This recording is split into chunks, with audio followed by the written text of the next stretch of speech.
Welcome, everyone, to the Go-to-Market Gap series. I'm Lucas Welch, HighSpot's Vice President of Global Corporate and Demand Marketing, and we're exploring some of the biggest challenges facing go-to-market organizations today, specifically the growing disconnect between strategy and execution. Based on findings from our latest Go-to-Market Performance Gap research, we found that between enablement, sales, marketing, operations, across the whole go-to-market, there's something rotten in Denmark, as they say. The research found that 98% of leaders are confident in their strategy and that they've standardized the processes to execute it. And yet only half are seeing consistent results. Something's not connecting. And so we're talking to leaders from all pockets of go-to-market to uncover what's really going wrong and, of course, most importantly, what you can do about it. Today, I'm joined by the one, the only Annie Liesenbergs, Senior Director of Revenue Enablement at HighSpot. Annie, thank you so much for being here. Thank you so much for having me, Lucas. Now, Annie, you've had an illustrious career. You know all about driving behavior change and locking in the consistency of those winning behaviors, and yet you're still employed, which means that here at HighSpot and around the world, companies are still struggling to create those repeatable processes, because if they weren't, maybe you and I aren't having this conversation. And so I really appreciate you being here so that we can hopefully give some tangible advice to our audience about how they can close their own go-to-market performance gap and make the most of the folks they have in the field and that strategy that they absolutely need to convert to execution. So let's get into it. All right. Something near and dear to both of our hearts, Annie, is a launch of initiative, a product, or one and the same. And again, the research found there's an issue here, because while the average organization reported that they run between 4 to 7 initiatives every year and may have up to 4 running simultaneously, they also report that only half of them ever get completed. I think that's a problem. So I'd love your perspective, having not only successfully launched countless initiatives here at HighSpot and earlier in your career, and also through your work, which we were just talking about before beginning recording, on our HighSpot Lab series, where we work in the customer environment to really help them get the most of the platform and, of course, land their initiatives. So you have a broad purview with which to help our audience on. Why do you think initiatives so frequently lose momentum right after they launch? Yeah, it's definitely something that we see, across organizations. I get the opportunity to speak to so many of our customers, and really there's 2 key themes. The first is competing priorities. The reality is that there's only so many priorities that a company can have at any given time. And often we just have too many of them, right? I totally understand the problem though, right? There's so much opportunity. There's so many things that, the executive leadership wants to go and do and take advantage of in the market. But the reality is, in order to move and mobilize and operationalize that with the go-to-market teams, we've got to drive that behavior change in a sustainable way. And when we're trying to do that across so many priorities, what we see is just mediocre adoption across all of them. It really requires that alignment from the top level executives all the way through frontline managers and then ultimately ICs to make sure that we're focused on the things that are going to move the needle most in any given quarter or any given half. I would pair that with manager advocacy. So it kind of speaks to that alignment piece. If you've agreed on these are the 3 big things, the frontline manager is an absolute linchpin in the success of those initiatives. And if you have a manager saying, hey, listen, don't worry about that, here's where I want you focused, the whole thing falls apart. And so really alignment on, what is most important, what are the biggest initiatives that you're driving at that point, making sure that those are as few in number as possible, and then creating laser focus from the top down on that is really what's required in order to create that sustainable change. Yes, and I'm grateful to be a part of the process you run here at HighSpot, in which each quarter we agree on those three top level initiatives, some of which carry on, right? Quarter Yeah. over quarter. Doesn't mean you have to change each quarter. Just means, as you said, you need to be ruthless about the prioritization. And then I also get to be a part of the manager enablement session you run once a month that kind of takes the ongoing initiatives for the quarter or even for the year and ensures there's that connectivity, as you said, to the manager so that they're bought in. They understand the value for their teams while we're all pushing that same boulder. And then together we can, of course, make a lot more progress than we can if, as you said, someone's kind of going off script and saying, hey, ignore that. That whole thing is going to fall down. Thankfully, here at HighSpot, thanks to what you and your team have built, we have that process. Now, I don't know if all organizations do, but hopefully they can take a little bit from what you just shared to fine tune their own.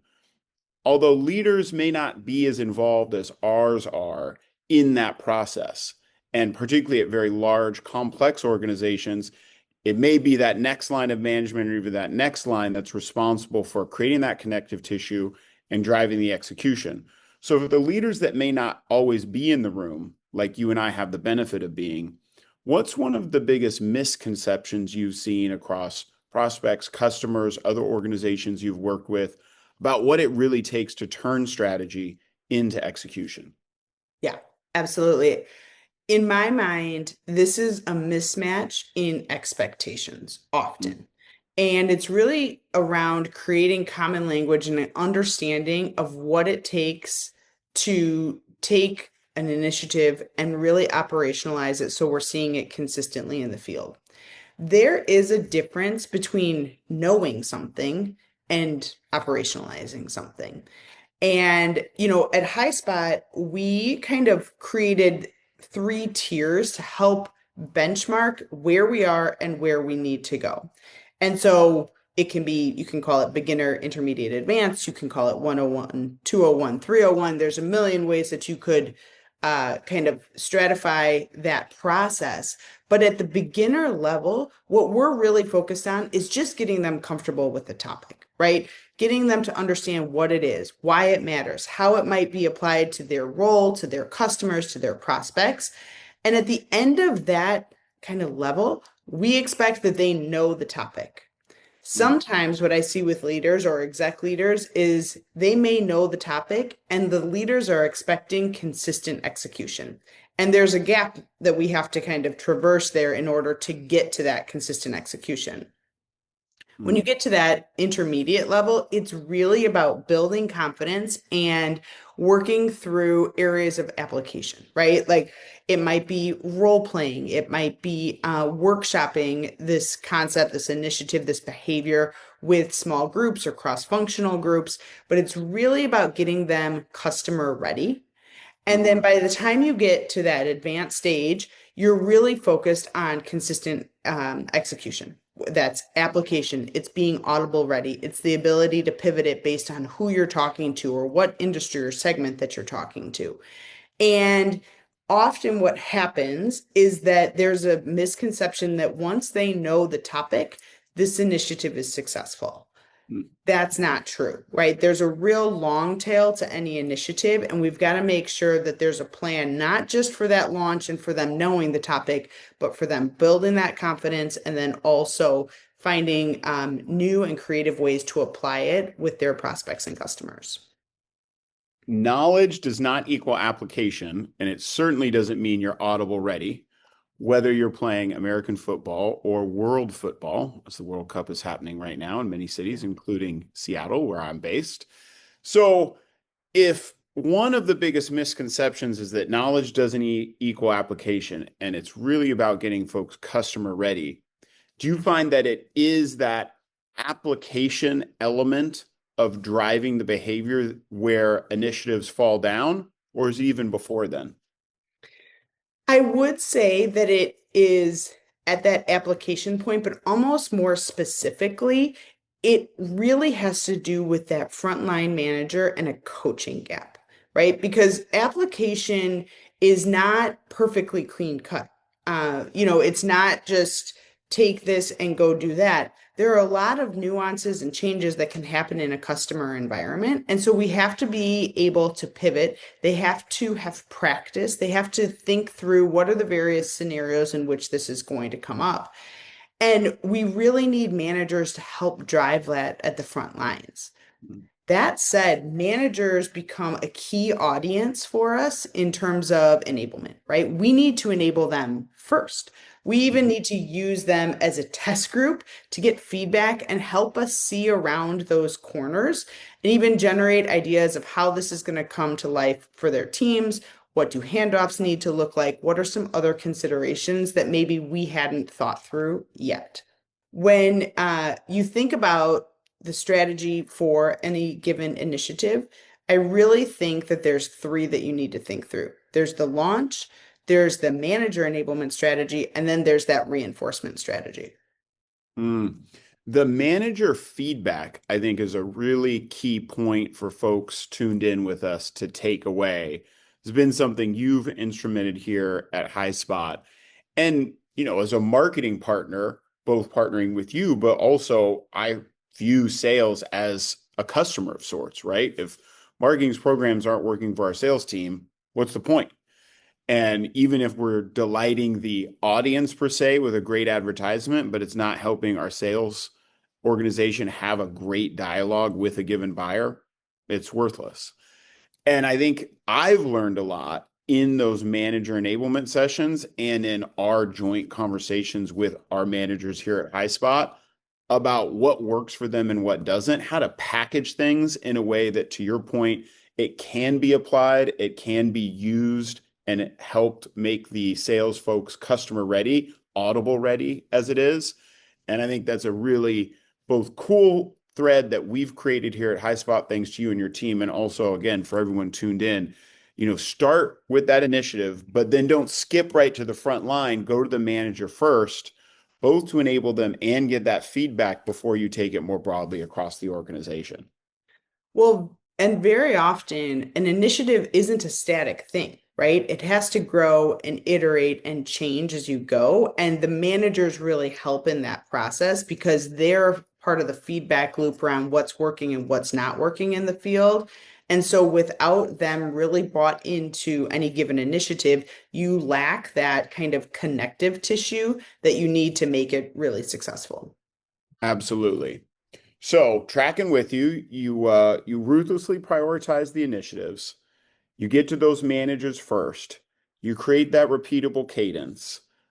You focus on application with the front lines so that they can be customer ready and ultimately audible ready. Now they're out there, they're doing the thing, whatever the winning behavior we believe they need to do is. How do you recommend organizations look at that training and preparation element versus reinforcement?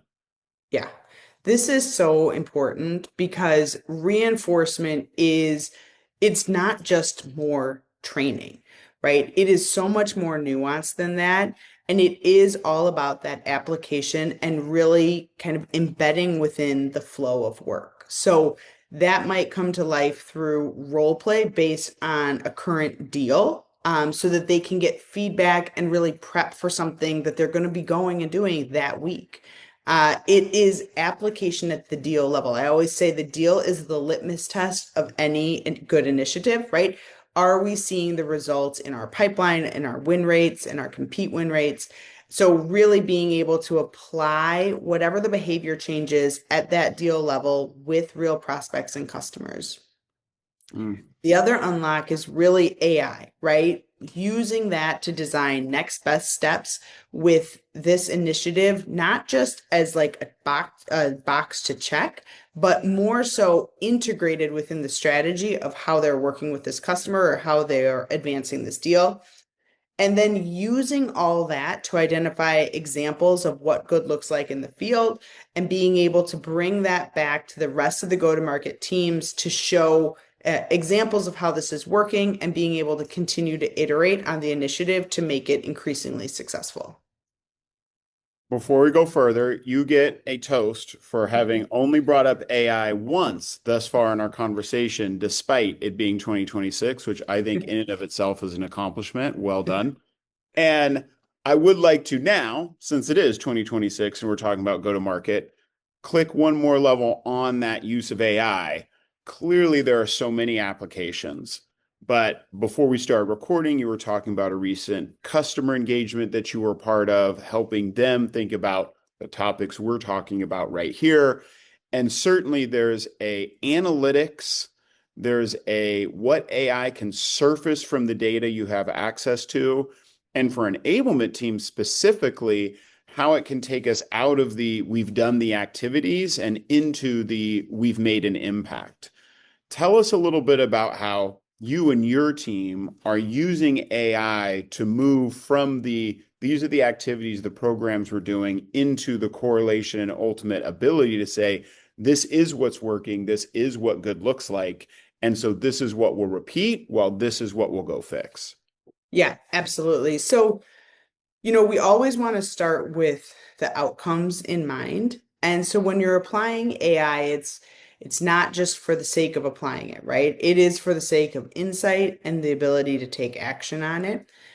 So ways that we're doing that today is really focused on connecting behaviors with outcomes, understanding what's working at a deal level, what types of plays are actually helping build the most pipeline, or what content is associated with the most close one, revenue. It is really helping identify best next steps based on what's working in the field and no longer having to guess or having to hunt around or go ask a peer. You actually are empowered with so much of that insight, leveraging AI in different ways across different parts of that customer lifecycle. Mm. It's definitely moving beyond completion rates. I've yet to meet a CRO who cares too much about courses completed or even, content views. But they do care about a lot about pipeline, and they do care a lot about deal velocity, and they care a lot about, deal size.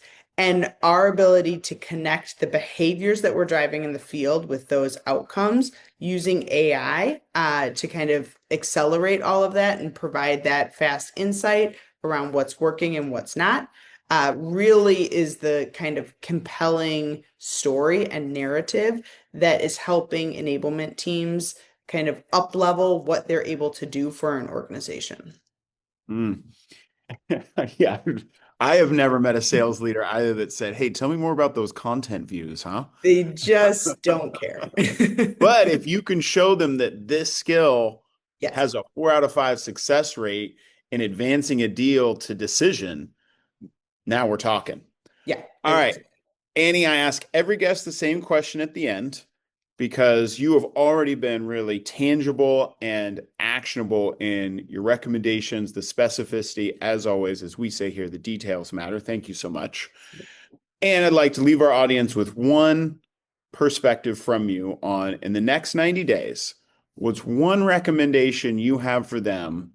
It could be something you've already mentioned that you want to double down on. It could be something new to close the gap between the strategy they believe in and the consistency of the execution they need to see it through. Yep. So I would say align leadership and like clear the runway, right? Like make sure that you've got that alignment from the top all the way down through your frontline managers, that everyone understands here are the focus areas. Here's the behaviors that we're looking to drive, and here's how we're going to measure it. And then do your very best to clear out any of the additional noise that could distract from that.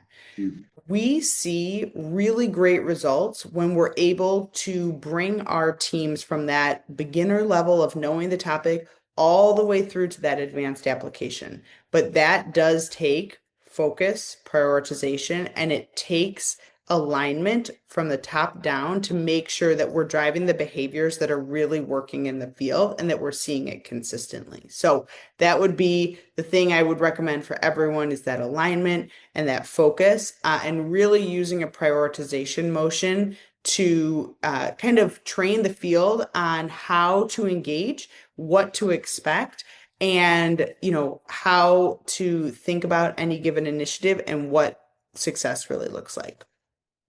I love the analogy of clear the runway because you will literally and figuratively fail to launch if you Yeah. don't clear that runway.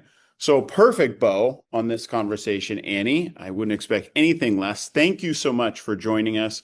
Really appreciate the perspective and depth of experience you brought with us today. It's been a pleasure having you. Thank you so much, Lucas. And as you all tuning in heard, thank you for being with us. And if you picked up anything here, it's that from strategy to execution, it's not just about applying AI. In fact, if we all have the same tools, then the differentiation isn't AI itself. It's to, as Annie's described, the process and the motion for prioritization, for understanding what good looks like, putting those managers first, and then ensuring that the field has a repeatable process that they can depend on and expect for the few, emphasis on few, key things that are really going to drive success for your business. Thank you again, everyone, for joining us at the Go-to-Market Gap series. If you're interested to learn more about the research that we've recently published, you can find it at highspot.com or the link in the description of this video here on YouTube or wherever you found us. And we'll be back again soon with more great content. Thanks so much. Peace.